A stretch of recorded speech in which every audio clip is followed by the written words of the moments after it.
Hi, everybody, and welcome to the latest segment of Small Town Chat.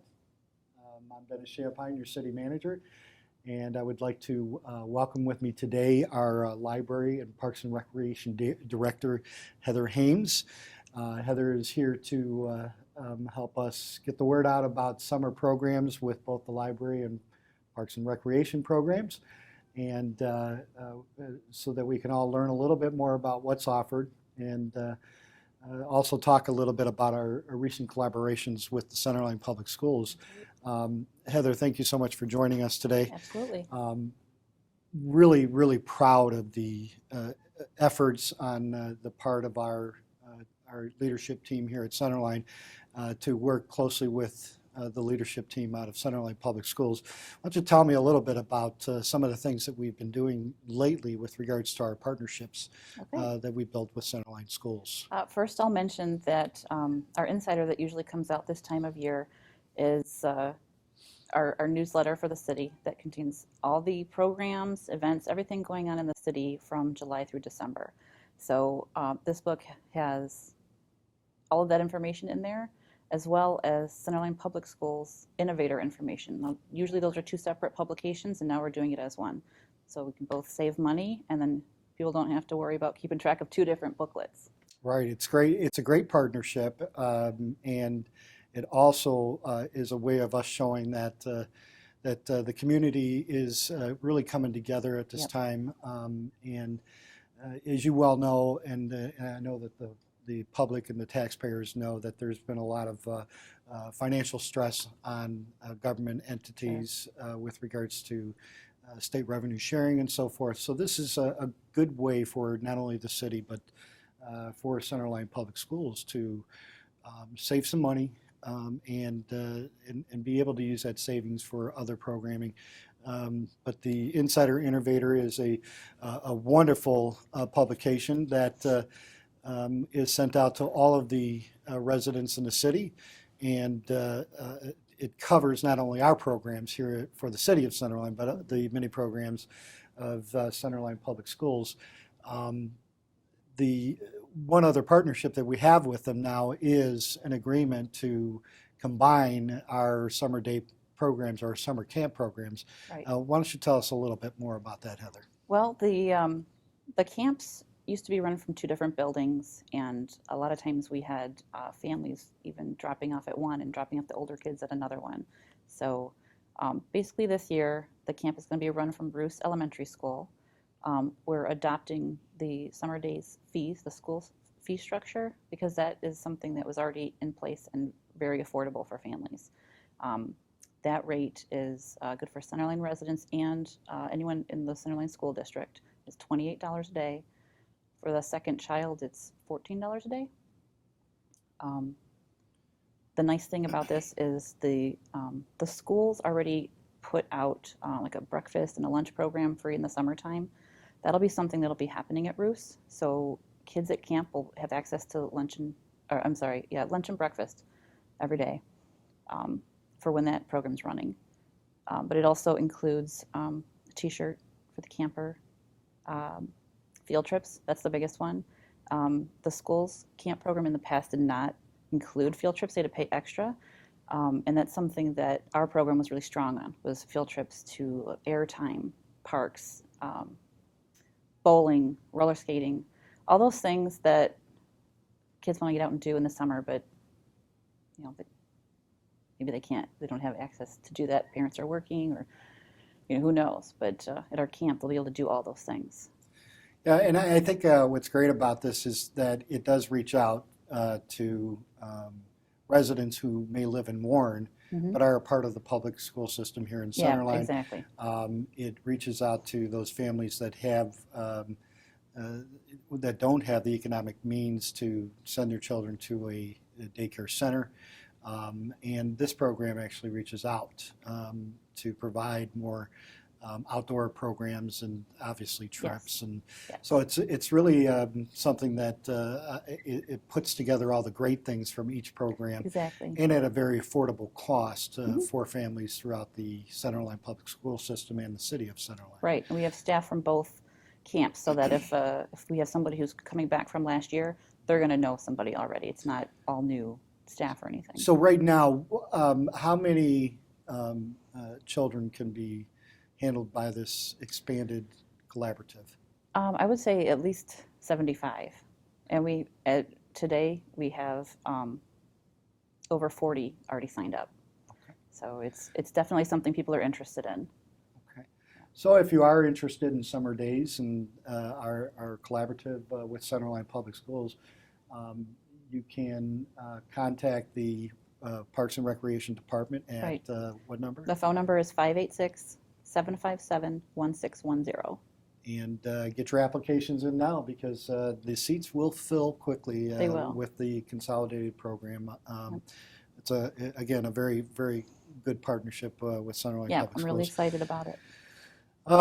So beyond that, what other programs do we offer during the summertime that residents in Centerline can take advantage of? Why don't you tell me a little bit more about our library programs? Sure, I'll start with library programs because we have a very elaborate summer reading program planned, and all of the events associated with that are all free.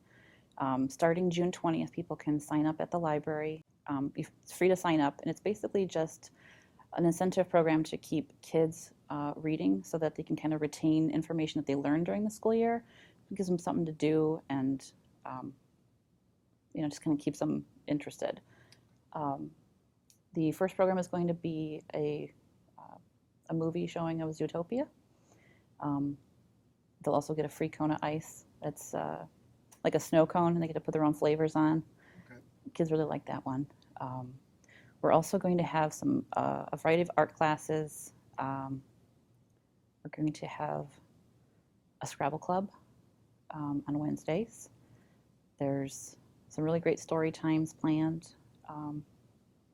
For adults, we also have some card making classes where it's kind of like scrapbooking. People kind of get into like the crafts, but the woman who teaches our class she prepares everything ahead of time, so you don't have to feel like you're going in and you have to do all this fancy stuff. You just assemble it and then you can kind of show it off. Okay. That's a really popular program. Over at the rec, we have a lot of trips planned. We have, for seniors, we have a couple of free trips coming up.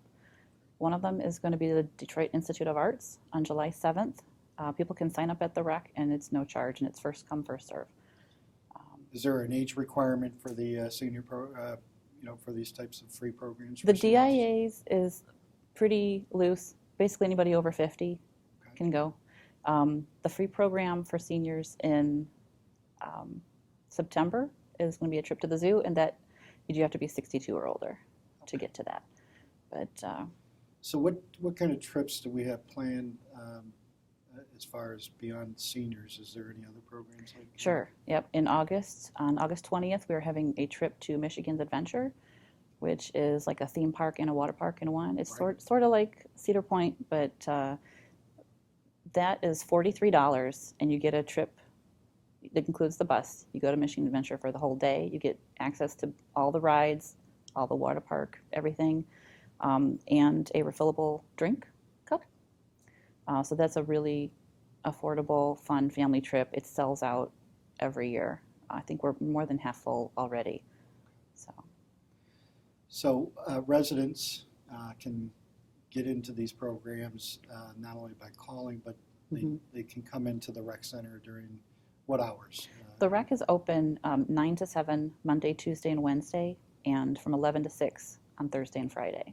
We're also very excited about the up-and-coming 80th anniversary celebration here in Centerline. For those of you that don't know, Centerline is celebrating its 80th year as a chartered community, here in 2016. So it's an exciting time for our community. Sure is. And so many of the leaders in our community and residents and business leaders thought it would be a great thing to have or kick off the 80th celebration with the a festival, and this year we're calling the festival the Centerline Independence Festival. Yep. It's meant to highlight our independence as a community. Because as you know, Centerline was chartered in 1936, and our surrounding community, Warren, was chartered in 57, and Centerline stayed, obviously its own community, and became a unique community in the heart of the third largest city in the state of Michigan. And we like to say around here, small town lifestyle in the heart of Metro Detroit. And that really says a lot about our community. But Centerline Independence Festival is coming up, just 3 weeks away, less than 3 weeks That's away. Right. And our leadership team here has worked very hard to plan a really nice event. Heather, why don't you tell our viewers what kind of things should they expect June 24th through the 26th at this festival? There's all kinds of things planned. Well, there's going to be a carnival. Got to have a carnival. We'll have a separate area for kids. I'll start there. The rec center is going to be like the hub for children's activities. We have storytellers, magicians, puppet shows planned. It's all going to take place inside the rec, where it'll be comfortable, air conditioned. Just outside we'll have inflatables, bounce houses, games, softball toss, football kick, things like that. We're also going to have a rock climbing wall, so I'm excited for that. That's something new we haven't had before. We'll have crafts, coloring books, things like that. Of course, we're going to have lots of live music. There's, I think, 10 different bands going to be playing over Friday, Saturday, and Sunday. For Friday, things are really starting around 3 or 4. They're going to go until about 11 o'clock, right? Mm-hmm. And we'll have a beer tent there. We'll have a dunk tank with some fun people you'll be able to dunk. There'll be plenty of food there as well, food vendors Lots coming of in. food, yep. We are very fortunate to have such a supportive community, and I know that the business community has stepped up. Absolutely.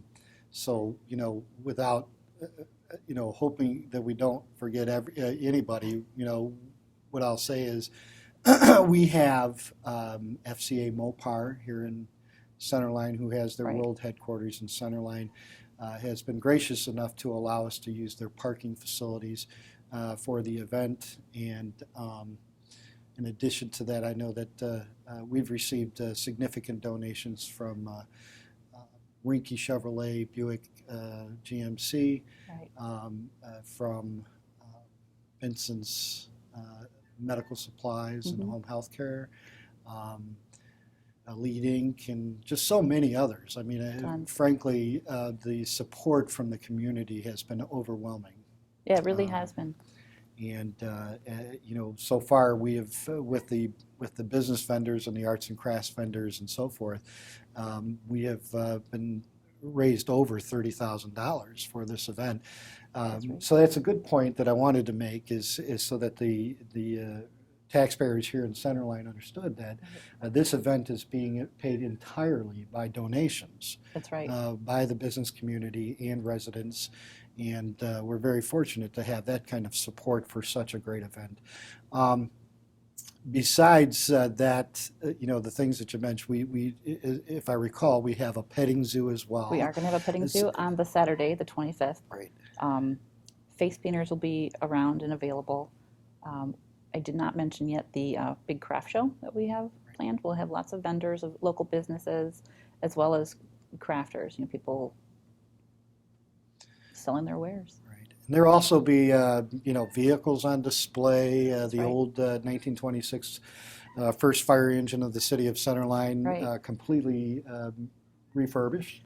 And that's actually the logo of the Independence Festival. Right. And it's fitting because one of the reasons that Centerline kind of became a community separate from Warren, because the whole area used to be just Warren Township, right. But Centerline kind of just grew in this little area, and basically people wanted to improve city services, and that's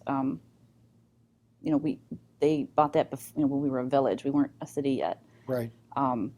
And our fire department served our area as well as the Warren Township area surrounding us. I actually have, we just came across an old 1926 fire record book from the Public Safety Department, and I have it on display in the library.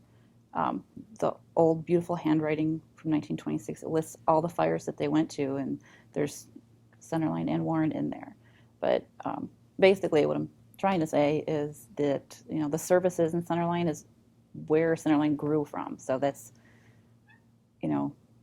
one thing we've always been able to say is we can provide these great services, and it's really important to us, and that's why we. And obviously, are still around. there's a very rich history with Centerline, and one of the things, since you pointed the history out, we just recently started a historical society here in the Yes, we city did. of Centerline, and there's a great bunch of volunteers, including yourself, who have been working diligently to preserve the history of our community. Yes.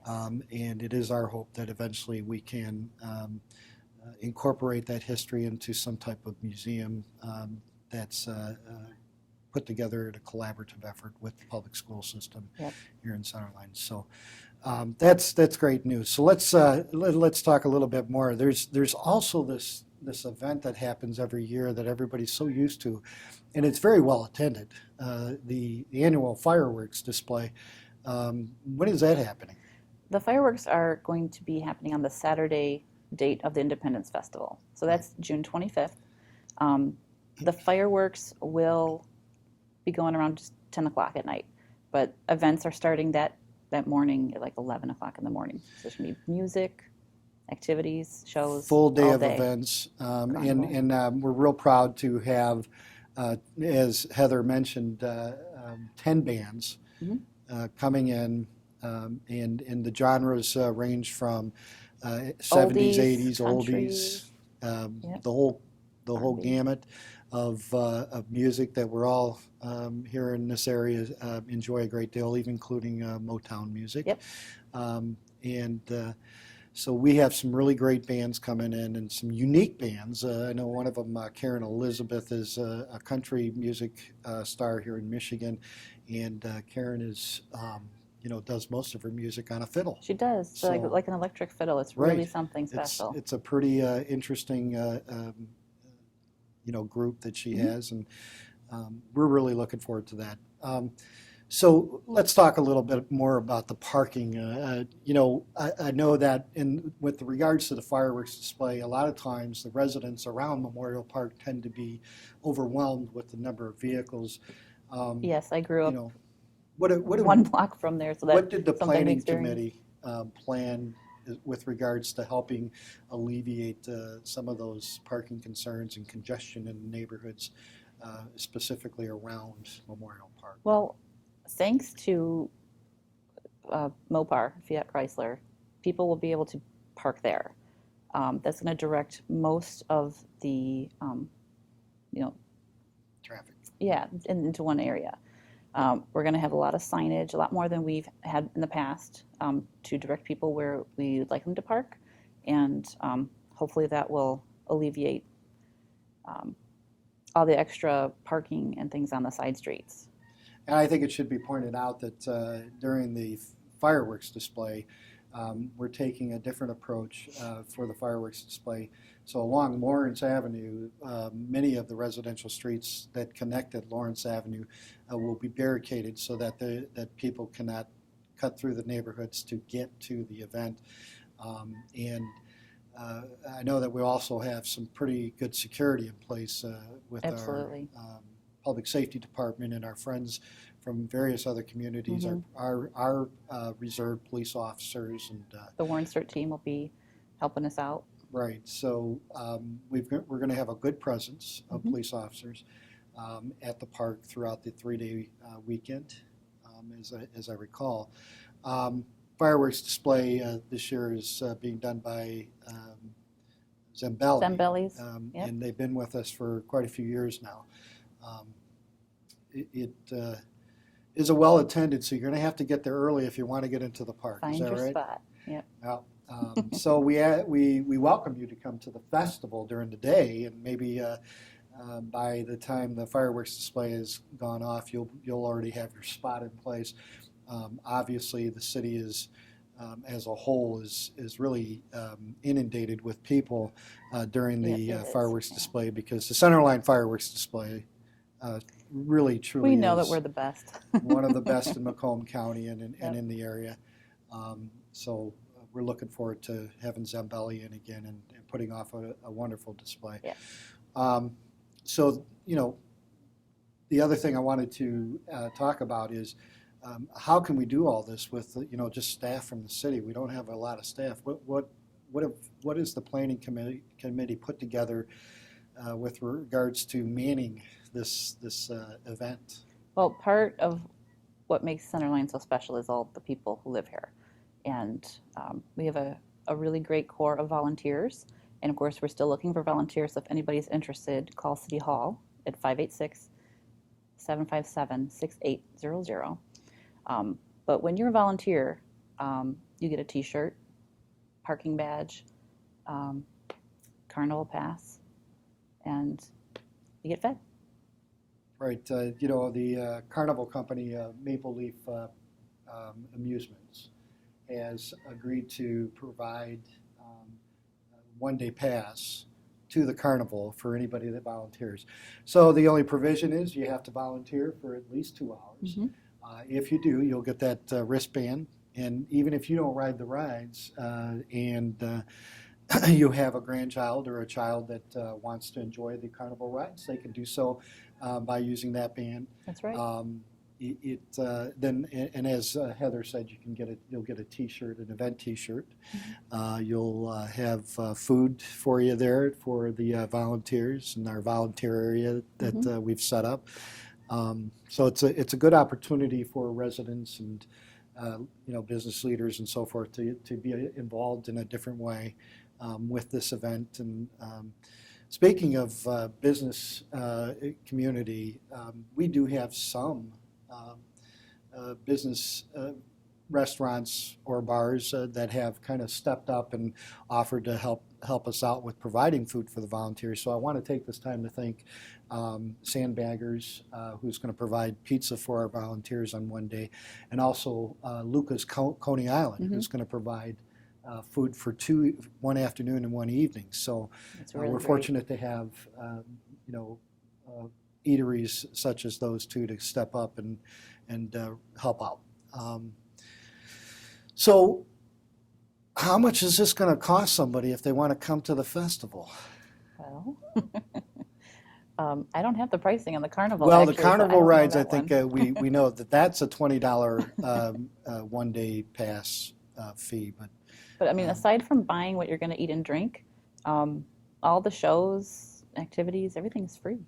That's awesome. And again, thanks to the business community for really helping us make that a possibility. I want to point out that also on June 23rd, Thursday, Maple Leaf Amusements will have the rides already up. And so you'll have an opportunity for a sneak peek for only $15. Great. So it will be starting, the rides will open somewhere around 3 o'clock. It'll be based on how soon they're able to get all their equipment up and tested and inspected. But they will have carnival rides Thursday night, just sort of a sneak peek, and it's a little bit cheaper for that night. So it's a good opportunity for people to take advantage of that Right. that savings, that $5 savings. Sure. So free concerts. The food you have to pay for because vendors are there serving their foods, but we're going to have a lot of good food there. Barbecue and ribs and hamburgers and hot dogs, snow cones. There's right now we have probably 6 vendors that are coming in with various foods. And we're also going to be fortunate enough to have the Veterans of Foreign War menu post is going to come in, and they're going to provide hamburgers and hot dogs and so forth. And at a nominal fee, these vendors are here to obviously sell their products. But besides that, we are fortunate to have the Knights of Columbus here in our community, and the Knights of Columbus have fully sponsored a beer tent, Right. where we will be providing, or the KFC will be selling domestic brand beers and craft beers for all those crafters out there. That's gonna be a really nice variety. Yeah, and obviously the other thing is that we'll be bringing in just a large, an abundant amount of kids' activities. So this really is a family event, and an opportunity for families to come out to Memorial Park and be a part of the celebration. We're just really excited at the prospect of this event and how it's been planned. It's been pretty well organized as far as the planning. Yes. And we do anticipate that this will be a fun event for everybody. It's going to be great. So, well, Heather, thank you so much. It's a pleasure to have you here on Small Town Chat. I just want to remind everybody that there are many different ways that you can get more information. You can go to www.centerlinefestival.org for more information about the festival. You can go to www.centerline.gov for more information about the festival, library programs, rec programs. And then as far as the festival, you can also go to Facebook, Centerline Independence Festival, Right. and you can find out everything, who the bands are. I'd love to name them all, but I'll probably forget somebody. And I don't want to slight anybody, but there are a lot of great local bands, and just so much for people to do. And the best part is it's free for the most part. Yes. The carnival obviously is cost. Like I said, $15 on Thursday night, $20 Friday, Saturday, and Sunday for your all-day passes. And if you want to avoid having to pay anything, all you have to do is come over and volunteer for 2 hours of your time, and you'll get one wristband for free. That's right. So we're real excited about this event, and we hope that everybody will join us and make this a great event here in Centerline. Or you can call us at the City Hall here at 586-757-6800, right? Yep. Anything else? You know, we should probably just mention real quick that on the Sunday date, it's going to be the Lions Club car show. I don't want anybody to miss that. We don't want to miss that, and thank you, Heather. The Centerline Lions Club, who have been here for many, many years in our community, has a car show. I believe it's their 9th annual car show on Sunday at the ABC Warehouse parking lot. It is a well-attended show. Some of the nicest rides, custom rides, and antique cars that you will find in this area. It's a great event, and it is for them, helping them raise money for their programs, Leader Dogs, and other programs where they help out kids in the Metro Detroit community and throughout Michigan for that matter. So thank you for reminding me of that. Again, that is Sunday. Starts at, I believe, 11 o'clock and runs through till 3 or 4. But if you want to get your car in, you need to get there by 8:30 for registration. And if I remember correctly, it's $25 advance, $35 at the door for that. So a lot going on the weekend of June 24th through the 26th. And again, thank you very much, Heather, for joining us. Thank you. I want to thank you all for joining us today here on Small Town Chat. Have a great June. And again, we look forward to seeing you at the Centerline Independence Festival and at our library and Parks and Rec programs. Thanks again. Have a great, great week.